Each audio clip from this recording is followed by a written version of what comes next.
ఈ నెల 27న జరిగే పట్టభద్రుల ఎన్నికల్లో కాంగ్రెస్ అభ్యర్థి నరేందర్ రెడ్డిని గెలిపించాలని పిలుపునిచ్చారు మంత్రి పొన్నం ప్రభాకర్.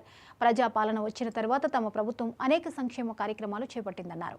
ఈ విషయంపై పట్టభద్రులు ఆలోచన చేయాలని, కాంగ్రెస్కే ఓటు వేసి గెలిపించాలని సూచించారు.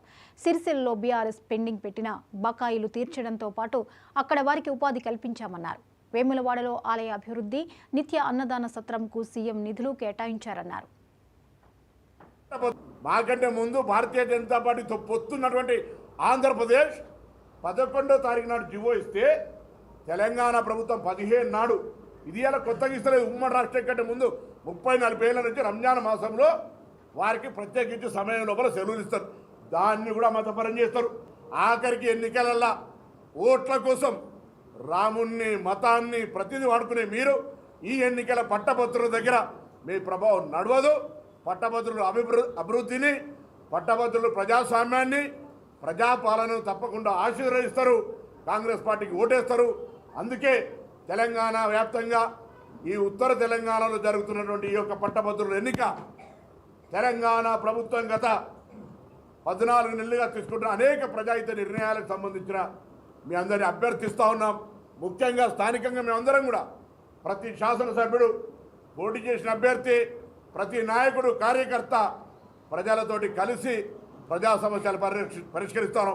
మేము భూములు కబ్జాలు పెట్టి లేకపోతే ఇంకో ఇతరత్ర అక్రమాలు చేసి అవినీతి వాడు మనం చూసినాం.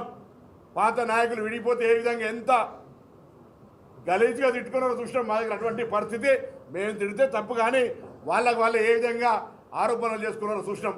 అందుకే ఇవాళ పరస్పరంగా అందరం కలిసి ఈ ప్రాంత అభివృద్ధికి కష్టపడుతున్న సందర్భంలో అందరూ కూడా పట్టభద్రులు కాంగ్రెస్ పార్టీ అభ్యర్థిని గెలిపించాల్సిందిగా ప్రతి ఒక్కరి చెప్పిన పేరు అందరం కూడా కలిసి మా నాయకత్వం అంతా కూడా విజ్ఞప్తి చేస్తున్నామనే మాట సందర్భంగా మనం చేస్తాను.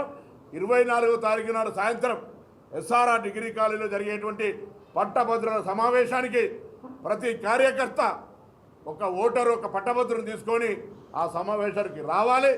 ఎవరి నాయకత్వంలో, ఎవరి మండలంలో, జిల్లాలో పాత 57 మండలాలు ఇప్పుడు 65 అయినట్టే అన్ని మండలాల నుంచి ఆయా మండల కాంగ్రెస్ అధ్యక్షులు, అక్కడ మార్కెట్ చైర్మన్లు, స్థానిక సంస్థల నాయకులు, పార్టీ నాయకులు అందరూ కూడా యువజన కాంగ్రెస్ ఎన్ఎస్సీతో సహా అనుబంధ సంఘాలన్నీ, ముఖ్యమంత్రి గారు, పిసిసి ప్రెసిడెంటు, మన జిల్లా ఇన్ఛార్జ్ మంత్రి, మేము స్థానిక నాయకులు అందరూ ఉండేటువంటి సమావేశం లోపల ప్రతి ఒక్కరు పాల్గొని ప్రభుత్వం చెప్తున్నటువంటి అభ్యర్థనను విని మా పట్టభద్రుల అందరూ కూడా కాంగ్రెస్ అభ్యర్థి, బలపరుస్తున్న అభ్యర్థికి ఓటేసి గెలిపించాల్సింది.